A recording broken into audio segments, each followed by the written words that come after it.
Biography of holy prophet peace be upon him part 8। सबसे पहले दुरूद व सलाम अल्लाहुम्मा सल्ली अला वसल्लम नबीना मुहम्मद। जैसे कि मैं आप लोगों को पार्ट 7 में बताया था कि हुजूर सल्लल्लाहु अलैहि वसल्लम की दुआ के ज़रिए अल्लाह ने हुजूर सल्लल्लाहु अलैहि वसल्लम की दुआ कबूल करी और हज़रत उमर फारूक रज़ियल्लाहु ताला अन्हो को इस्लाम जैसी प्यारी नेमत से नवाजा। अब उसके बाद हजरत उमर फारूक के इस्लाम कबूल करने के बाद मुसलमान उस जमाने के बहुत ज्यादा बहादुर हो चुके थे। They were very strong that time.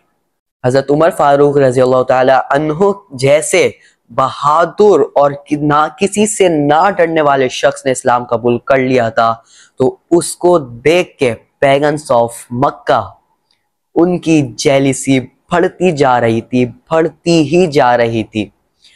फिर वक्त आया बायकॉट ऑफ बनु हाशिम, यानी कि हुजूर सल्लल्लाहु अलैहि वसल्लम के कबीले का बायकॉट। अब क्या हुआ वो सब मैं आप लोगों को आज के पार्ट में बताऊंगा। तो शुरू करते हैं वीडियो को अल्लाह के नाम से।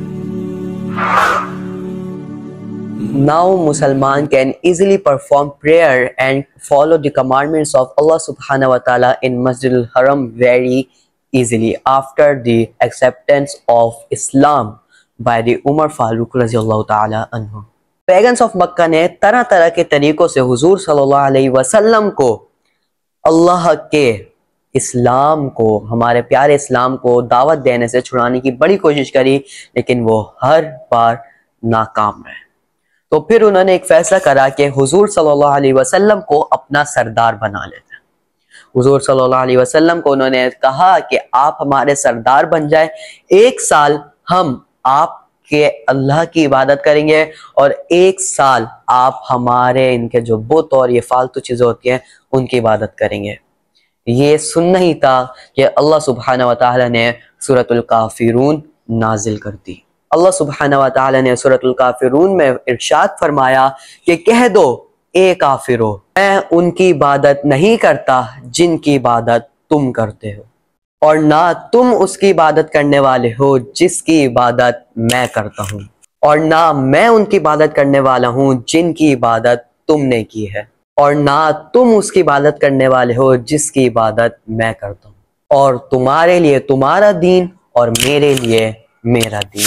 कुफ्फार मक्का यानी कि पैगन्स ऑफ मक्का ने जब देखा कि उनका तशद्दुद और जुल्म सितम मुसलमानों पे कुछ काम नहीं आ रहा, तो उन्होंने हुजूर सल्लल्लाहु अलैहि वसल्लम के चचा जान अबू तालिब से कहा कि अपने भतीजे को हमारे हवाले कर दो ताकि तौबा नऊज़ बिल्लाह हम उनका कत्ल कर सकें। अबू तालिब ने इस बात से साफ इनकार कर दिया और अबू तालिब ने इस बात से साफ इनकार कर दिया और बनु हाशिम और बनु मुत्तलिब से हुजूर सल्लल्लाहु अलैहि वसल्लम की हिफाजत करने के लिए दावत दी। इन कबीलों के सारे मुसलमान और सारे काफिरों ने सब ने हुजूर सल्लल्लाहु अलैहि वसल्लम की हिफाजत करने की वादा कर लिया सिवाय अबू लहब के, क्योंकि वो हुजूर सल्लल्लाहु अलैहि वसल्लम के से बहुत जेलस होता था। वो कहता था कि मैं क्यों नबी नहीं बना, मेरे पास ज्यादा पैसा है, मैं ज्यादा अमीर हूं, मैं क्यों नबी नहीं बना, इसलिए उसने हिफाजत करने से साफ इनकार कर दिया। Now pagans of Mecca have no plan, now pagans of Mecca have no plans and nothing else they have to defeat Muslims.